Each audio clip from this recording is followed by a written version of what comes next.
But what I'm in trying England. to say is, we have to, right. All right, you're but hearing the giggles and chuckles live in studio. Harrison with you. This is Go Harrison. You can follow us anytime on Twitter. We're taking your live tweets, by the way, and talking to Greg Palast, BBC's Greg Palast, along with Rolling Stone reporter brought in specifically to uncover election fraud coast to coast here in our 327 million person mid-continent. We have Canada north. They don't seem to be having these problems. Even Mexico to the south doesn't seem to be having as many problems. In fact, the United Nations doesn't seem to want to invade the United States the way we invade other countries. We roll in tanks. We're going to check your voting in Russia. But here it's like, right?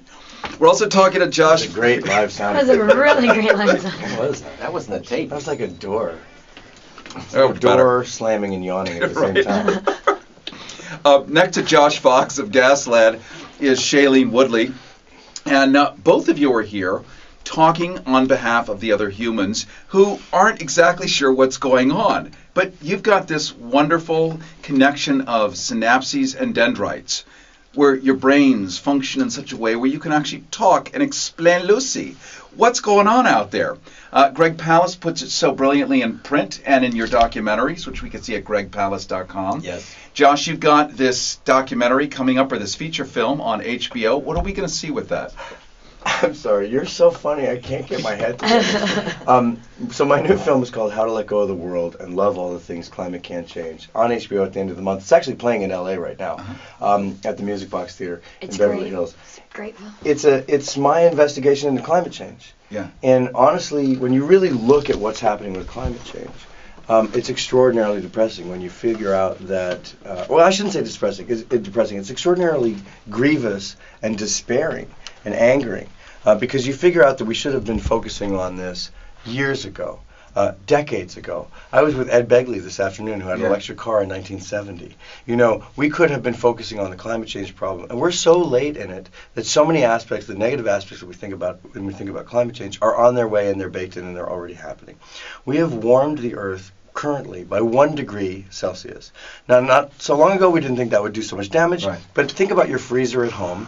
If you warmed it by 1 degree Celsius, everything in it would start to melt and your food would spoil, and that's what's happening on the planet Earth. We're melting the polar ice caps, they're draining into the oceans, we're going to rise sea levels, we've made the atmosphere 5% wetter, which means hotter and warmer and larger storms, superstorms, tornadoes, swarms of tornadoes, superstorms like Superstorm Sandy. Means more intense drought, more intense flooding. It means 30 to 50% of the species. Well, I'm getting a little bit ahead of myself. So we've already warmed the Earth by 1 degree. We have enough carbon dioxide and methane and greenhouse gases in the atmosphere now that will radiate more heat for the next several decades to bring us to 1.5 degrees no matter what we do. 1.5 degrees is baked in. At 2 degrees, we bring about an unstoppable process of 5 to 9 meters of sea level rise. That's meters, not feet. That means we lose New York City, Philadelphia, Yards, Washington, D.C. For people who aren't sure. Yards. Lots. Right. Hey, surf's up. That means that, that means though that in Philly, well, major coastal cities, the surfing problem is not what I worry about. What I worry about is the fact that you have all these oil and gas refineries and nuclear power plants that have to start to get moved now, or else all that contamination is going into the ocean. Relocating a nuclear power plant. It takes 30 to 40 years, 20 to 30 years to decommission a nuclear power plant. We have to start these things now. So when you look at how, that means that's the How to Let Go of the World part of the film. It's a really upsetting and angering, grievous process to look at the fact that we're going to lose 30 to 50% of the species on the planet when we hit 2 degrees. We're going to worsen all of these effects, and we're on our way there. We're on our way to 3 or 4 or 5 degrees warming if we do nothing about this. And the film kind of hits a brick wall at 100 miles an hour and then asks the question, the crucial question, well, what are all the things climate can't change? What are the things that are so deep inside of us that no storm can take them away?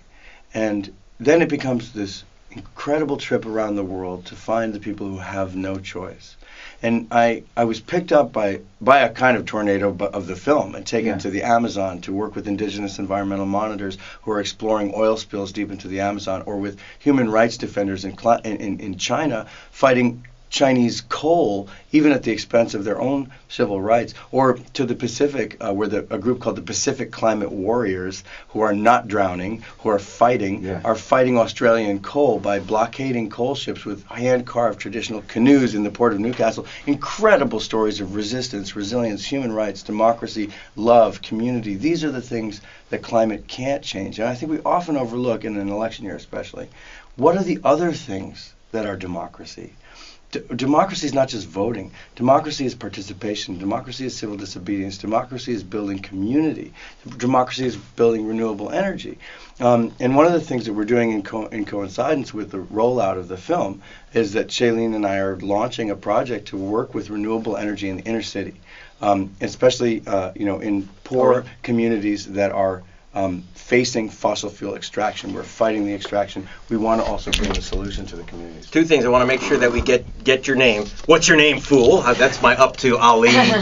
May he rest. My name is Josh Fox, and the movie is called How to Let Go of the World and Love All the Things Climate Can't Change. It's on HBO June 27th. Okay, and Shailene is working with you. Explain your project, if you could. A few days ago. This is Greg Palast, by the way, taking Cary's place, not letting the host ask the questions anymore. I'm just getting a pedicure in the corner. It's an insurgency, It is an insurgency. Okay, go ahead. Shailene. A few days ago, Josh and I went on a toxic tour of Los Angeles. Nice. That was easy.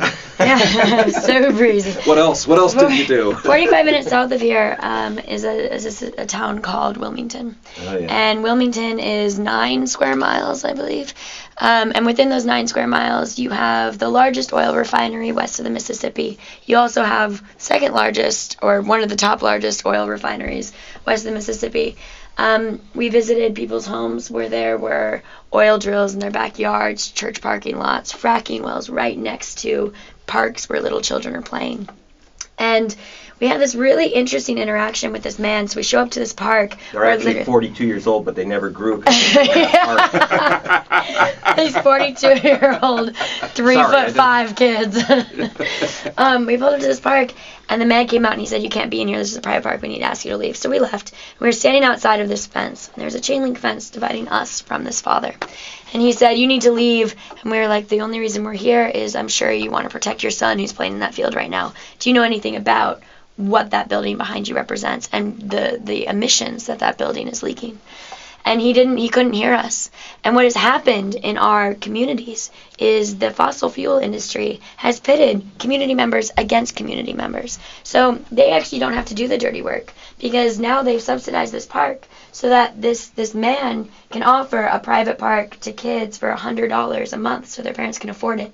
And his argument was, well, I need my kid to be competitive, because if he's competitive, he was Latino. If my kid's competitive, then he'll have a better chance of getting a scholarship, so he'll have a better chance of going to college, so that he can actually have a life that's different than the life I've lived.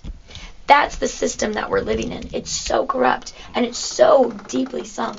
So Josh and I, we were driving back from San Diego this morning and talking a lot about this initiative and how we want to change the narrative around putting the power back in the people's hands. Right. The fossil fuel industry is not going to listen to us. Then you empower communities. You put solar panels on everyone's roofs.